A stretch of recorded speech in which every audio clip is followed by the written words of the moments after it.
voir ce jeu, voir le jeu de l'ego, voir tout ce qui s'est installé et qui en fait n'a pas de substance propre, elle n'a pas de substance réelle. C'est ça le hic. Il faut même pas un millionième de seconde pour d'un seul coup que le regard se fasse. Mais ce sera jamais avec la personne. Impossible. C'est ça le problème de la recherche. Quand on commence à rechercher, il y a un chercheur qui arrive, le chercheur arrive et il cherche quelque chose. Il cherche quelque chose. Mais c'est le chercheur lui-même, dans sa propre recherche, qui va disparaître. Il ne peut pas y avoir deux. Il n'y a que ce que vous êtes. Vous n'êtes ni le chercheur, ni le cherché. Vous n'êtes ni le chercheur, ni le cherché. Tout ce qui peut être trouvé, c'est neti-neti. Neti-neti, neti-neti, neti-neti. Donc le mental va dire, bah oui, mais donc, et après, hein? Neti-neti aussi sur ça. Neti-neti. Le après, c'est aussi la personne. Le avant, c'est la personne. Le après, c'est la personne. Le chercheur, c'est la personne. Mais dans ce chercheur, il y a comme quelque chose qui commence à mettre un point d'interrogation. Hein? Un peu comme au départ, c'est une photo, et après, ça devient une silhouette. Hein? Donc on commence à voir l'ombre. Le chercheur, c'est l'ombre. Il faut voir l'objet de cette ombre et qu'est-ce qui crée cette ombre. S'il y a une ombre, il y a forcément la lumière. Mais s'il y a une ombre, ça veut dire aussi qu'il y a un objet qui crée cette ombre. Donc il faut voir, est-ce qu'on est l'ombre? Je suis un tel, je suis ceci, cela. Est-ce qu'on est l'objet qui est clair? Peut-être l'ego, peut-être le corps, peut-être la forme, peut-être le monde dans la dualité. Ou est-ce qu'on est la lumière qui éclaire tout ça? Qu'est-ce qui est réellement là maintenant? C'est simple. Hein? Pourquoi un objet qui éclaire? Parce que s'il y a une ombre, il y a forcément... Hein? Objet. Parce qu'il y a quelque chose qui va créer une sorte de rêve. Ce rêve a bien été créé par une sorte d'identification. L'objet, c'est l'identification, c'est l'ego. Mais il est inexistant aussi. Il n'a pas d'existence propre. Mais s'il n'existe plus, il n'y a plus d'ombre. Oui, c'est vacuité aussi. Même la lumière est vacuité. La lumière est vacuité aussi. Il n'y a que vacuité. La vacuité est une illusion aussi. Parce que dès que vous commencez à dire tout est vacuité, c'est illusion. Il n'y a pas de mots pour décrire. Car il n'y a rien à décrire. Pour ça que le mental est en déroute avec ça. Hein? Comme si vous voulez mettre une limite à l'univers. C'est impossible d'imaginer où ça s'arrête. Hein? C'est comme le fou la poule. Où ça s'arrête. Hein?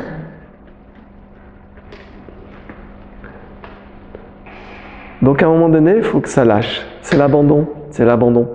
Il faut que le chercheur s'abandonne dans sa recherche.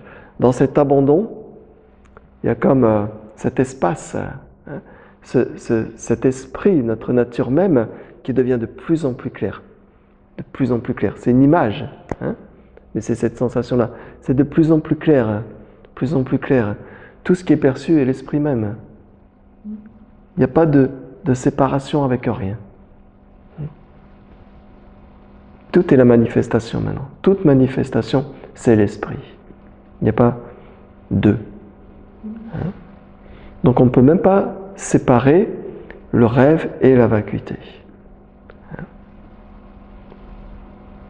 Si le chercheur arrête de chercher, il n'y a plus d'objet de recherche. Donc, il n'y a plus d'objet de recherche. Donc, il n'y a plus rien. Soit le chercheur dit il n'y a plus rien et il se reprend dans le costume de la personne, soit le chercheur ne dit même pas il n'y a plus rien. De fait, il n'est plus et il n'a jamais été. Le chercheur, je comprends, mais je ne sais pas l'exprimer. Oui, mais c'est bien. Pourquoi chercher à l'exprimer? Oui. Hein? Parce que s'il n'y a plus d'objet de recherche, le chercheur, de fait, n'existe plus.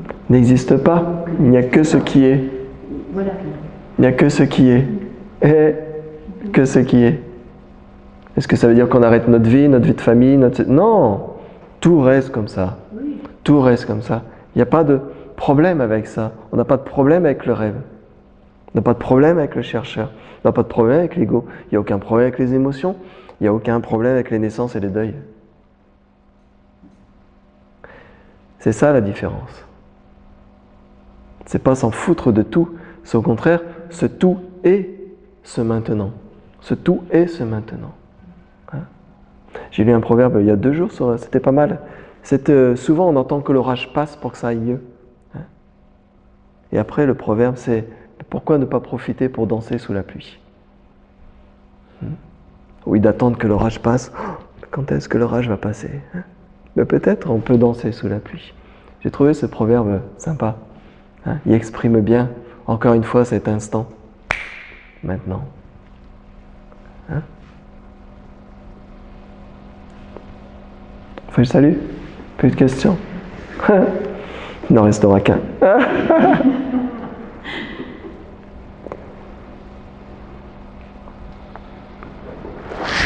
Ok.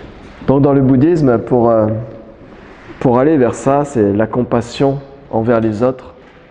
Tout ce qui est dans la compassion, ça défragmente l'ego. Parce que l'ego, c'est plutôt lié à son identité, à sa personne. Hein? Donc la compassion... bon travail. Appuie à gauche. Hein? Ouais. Donc la compassion... C'est pour ça, dans le bouddhisme, on parle beaucoup de la compassion. Hein? Parce que la compassion, c'est un outil très puissant. La compassion et l'attention. Hein? L'attention dans les 2 sens. L'attention pour autrui et aussi l'attention dans ce qui émerge à chaque instant. Il n'y a pas d'effort. Au début, dire oh, mais ouais, mais des fois, je suis dans mon truc, Oui, bien sûr. Mais vous allez voir que progressivement, cette attention vient d'office. Elle est toujours là. C'est la base même de ce qui est. Hein? Donc l'attention, et l'attention pour les autres, et la compassion, ou l'altruisme, ça, c'est des pouvoirs très importants qui font défragmenter cet ego, défragmenter cette identité. Vous voyez, Mère Teresa, l'abbé Pierre, tout ça. Des gens comme ça, ou des gens moins connus, ou dans les hôpitaux, tous ceux qui donnent tellement. Et tout ça, c'est on met son identité de côté, on met son ego de côté. Et puis à ce moment-là, il y a comme c'est notre nature, l'amour. Il y a quelque chose qui émane de l'intérieur. Mais c'est pas, au début, c'est peut-être un amour comme on connaît. Mais c'est juste le parfum de ce qui est réellement là. Donc c'est un abandon. Il faut s'abandonner des habitudes. Tout ce qui s'exprime dans cette identité, il faut le voir. En le voyant, il va perdre de sa puissance. Hein? En le voyant, il va perdre de sa puissance. Il ne restera que ce qui est là maintenant. Hein? Ce n'est pas la haine, ce n'est pas la guerre, ce n'est pas l'anxiété, ce n'est pas la peur. Hein? Ça va? Et du coup, ça apporte quand même pas mal de modifications sur le corps, parce que tu passes par plein d'états. Le corps passe par plein d'états. Oui. Ça peut t'amener de la fatigue, ça peut t'amener des changements, même alimentaires, par exemple. Enfin, il y a plein de choses qui changent. C'est l'expérimentation qui est toujours en train de se faire. Hein. Le jugement arrive après. L'expérimentation est en train de se faire. L'expérimentation même sera de moins en moins sans auteur, sans personne qui subit. Il n'y a que l'expérimentation. Il n'y a jamais eu deux. Il n'y a jamais même le corps qui est en train d'expérimenter ou une personne qui est en train d'expérimenter. Il n'y a que l'expérimentation. Le corps n'est pas en train d'expérimenter. Le corps est en train de vivre ce qui est en train d'être expérimenté. Le mental est en train d'interpréter l'expérimentation. Mais tu es l'expérimentation même. Le reste arrive dans la seconde qui suit. Parce qu'il n'y a plus d'ego, c'est pas quelque chose que tu as cherché ou que tu as voulu. C'est pas qu'il n'y a plus d'ego, c'est qu'il n'y en a jamais eu. Ouais. Mais on est bien obligé de mettre des mots. Hein, on est bien obligé de mettre des mots. Et ça se fait. Ça se fait naturellement. Il n'y a aucun contrôle, il n'y a rien. Il n'y a jamais eu de contrôleur. Mais c'est ça qui est fou par rapport à avant. Pour qu'il y ait un contrôle, il faut qu'il y ait un contrôleur. Ouais. Que avant, enfin, Quand tu es dans l'esprit, tu es toujours contrôlé. Bien sûr. Surtout, Mais bien sûr, c'est la sécurité. est... C'est la sécurité, c'est la peur, parce que le temps passe. Et le mouvement est toujours là, avec des bons et des choses moins bonnes. On veut stabiliser ce mouvement. On ne peut pas stabiliser ce mouvement. On ne peut que voir de où émerge ce mouvement. À partir de où émerge ce mouvement. Est-ce qu'on est décideur? Est-ce qu'il y a un décideur? Est-ce qu'il y a un penseur? S'il n'y a pas de penseur, il n'y a plus de pensée. S'il n'y a pas d'acteur, il n'y a pas d'action. Il n'y a même plus de temps.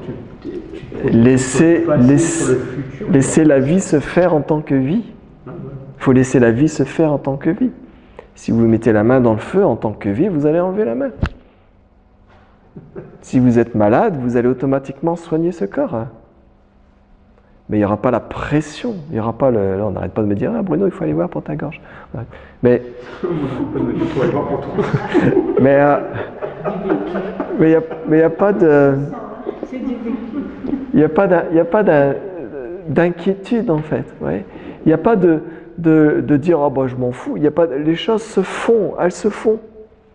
Ouais, et elles se défont dans l'instant. C'est pas je m'en fous, c'est... Ouais, elles se font et elles se défont. Elles se font et elles se défont.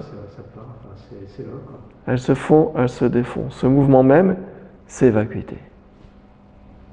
Notre nature même, c'est vacuité. Mais vacuité, c'est encore un mot qui va essayer d'être analysé. La vacuité s'expérimente d'elle-même. La vacuité s'expérimente d'elle-même. Dans l'expérimentation de ce qui est là maintenant, hein? Il n'y a même pas le mot vacuité. Et pourtant, il y a l'expérimentation du rien et du tout. Du jeu qui est en train de se faire maintenant, le jeu de la méditation, le jeu de l'échange, le jeu d'une personne qui parle à une autre personne. Et en même temps, il n'y a rien. Il n'y a qu'unité. On en a enfermé pour moins que ça. Hein. Ah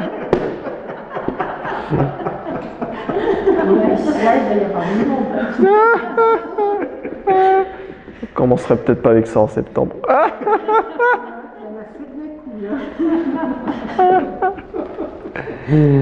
Non, il faut vraiment voir.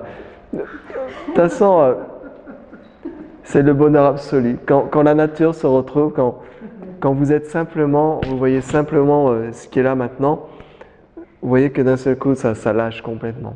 Ça lâche complètement.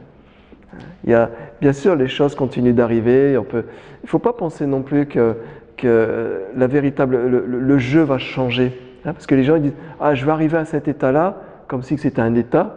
Et puis comme ça, je ne serai plus ceci, ou je ne serai plus cela, ou vous voyez, ou c'est patati, ou j'aurai plus d'émotions, j'aurai plus de pensées. Non, c'est pas ça. C'est-à-dire qu'il n'y a plus de penseurs, il n'y a plus d'acteurs, il n'y a pas de... Mais ça continue à se faire. Il peut y avoir des émotions, il peut y avoir ceci. Mais dans l'instantané, c'est grillé. Vous voyez, c'est comme... tout ce qui arrive, c'est comme des insectes qui arrivent sur une lampe d'été là, pour les griller. Et donc tout ce qui arrive, c'est bon, c'est grillé dans la lumière. Poum, poum, poum, poum. Hein? Ça arrive, mais il n'y a rien qui accroche.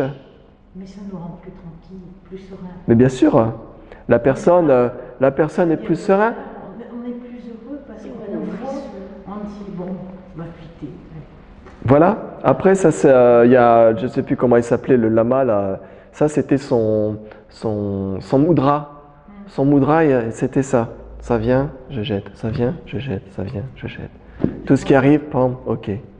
On ne le pousse pas. Ça vient, on n'a pas le choix, ça vient. Une situation arrive, boum. Mais c'est tout de suite, non, tu ne m'auras pas. Hein? Tout de suite. Son geste, c'était ça, son mudra. Lama, je ne sais plus comment il s'appelle. Dis ça, c'est mon mudra. Tout ce qui arrive, après, c'est non, non. Non. Ah, j'attends la sagesse. Non. Rien. Parce que c'est encore la personne. Et vous allez voir qu'à partir de là, tout ce qui s'exprime est absolument... Il doit être dans un état. Ok. Hein? C'est pas un état. Hein? On ne peut pas décrire le Tao, on ne peut pas décrire... Hein? C'est pas non plus une réalisation complète. Hein? C'est-à-dire que ce qui est là maintenant est en train de se réaliser au fur et à mesure. Il y a comme une réalisation dans l'instant sur un axe vertical. Vous voyez ? Il y a comme une profondeur de ça sur un axe vertical. Hein? C'est jamais une fin, ça ne finit pas. Ne pensez pas, ah tiens, ça c'est fait. Non, non, il y a quelque chose qui se réalise d'instant en instant. C'est notre nature. Notre nature, le mouvement arrive de ce qui est là. C'est sans fin. Et ça, c'est vertigineux. Parce que c'est incompréhensible pour le mental. C'est incompréhensible pour les gens qui vous entourent. Hein? Vous n'êtes pas dans les réactions, comme récemment avec ma maman, vous n'êtes pas dans les réactions normales de ce que ça devrait être. De ce que les gens attendent. Hein? Vous ne rentrez plus dans le truc. Pourtant, la situation est bien là, mais vous ne rentrez plus dans... Tu vois, tu as été à la messe aussi, ta vie. Hein? Vous ne rentrez plus dans... Vous rentrez plus dans le moule comme ça. Hein? Parce que vous voyez que tout ça, ça fait partie du jeu. C'est bizarre de dire ça dans une situation comme ça. Ça ne veut pas dire qu'on s'en fout, mais au contraire, ça veut dire que le cœur est grand ouvert. Et ce cœur qui est complètement ouvert, en face de vous, c'est pareil. Ça n'a jamais eu distinction de quoi que ce soit. C'est une libération. On appelle ça la libération. Se libérer.